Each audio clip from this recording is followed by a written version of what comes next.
Just wanna congratulations to Jens Manaid. That was his sister Jamie.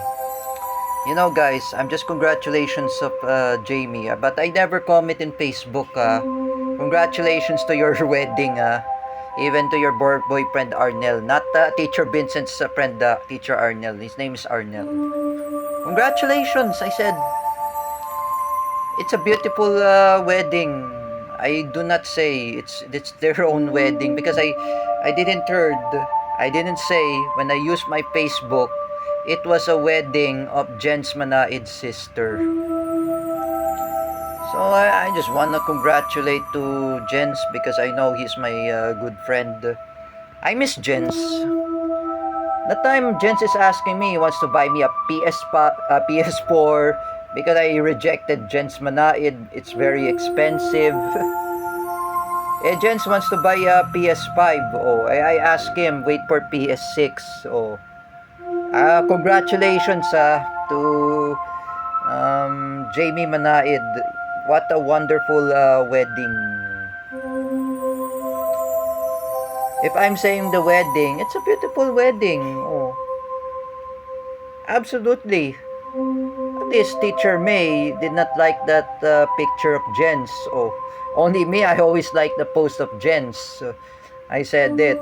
It's a wedding because me, I never comment. I never make negatives to his sister. I said, congratulations. What a wonderful wedding. Oh, at least Paulo Cruzada will not attack Jens Manaid's sister, my arch enemy. Oh, congratulations, Jamie Manaid. Yeah, I didn't say that. How did Jens Manaid is already married? That his sister.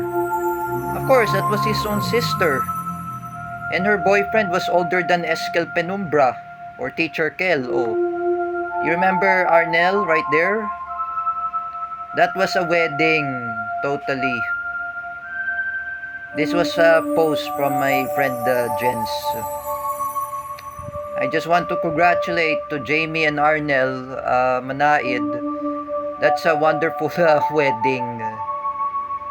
I met Jamie Manaid. That was Jen's sister. When the time I remember in 2015, when I was in my old school in CDIFI, there was Stepan, there was Joshua Arroyo or Stefan Pimentel or Eris Clemente. I was there in the teacher May's class. When I was there, I met Jens Manaid's sister. Oh. When I greeted Jens Manaid's sister, I said, it's their wedding. Oh. It's just like compared to Ate Hannah's wedding and Kuya Mel Nixon wedding compared to Jens Manaid's sister, Jamie Manaid. Congratulations no comments anyway because unlike Buddy or Kathleen or Alexis Parcala, we have no comment about this. So, happy wedding to all of you. To both of you, I said congratulations. Because I didn't attend Jens Manhaid's wedding because my house is too far. I said it's in Pampanga. I was living here in Caloocan because I was in Metro Manila. Jens is in Pampanga. But absolutely, I remember Jens. I miss Jens. When I was in Pampanga, when I visited Jens' home place, I tasted the buffet. At least Jens Manaid's wedding has a buffet. Compared to Ate Hannah's wedding, buffet last 2022. Salad, even anything food. Oh. At least I didn't tell to Nanay Ningning, and Nanay Ningning did not comment about Jens Manaid's wedding because Nanay Ningning, she doesn't know Jens Manaid. Oh. Nanay Ningning asked me, who's Jens Manaid? Of course, he's my best friend from CDIFI. He is my classmate.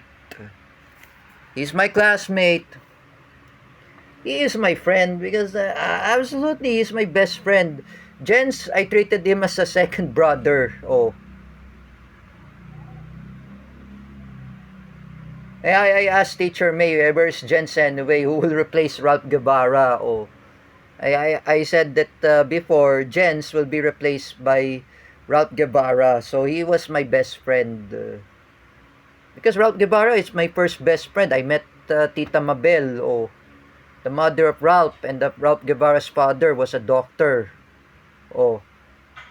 I met them. Oh. When I met Jens Manaid's parents, Jens Manaid's father was unemployed. Even Jens Manaid's mother was unemployed too. His siblings are still studying in UP. They're graduated in UP Diliman. They are my friends too. But I likely to say I want to congratulate Jens Manaid's sister who was participating in the wedding. I said that her boyfriend is Arnel. I never met him in person. I met all the siblings of Jens. Jens is my longtime best friend.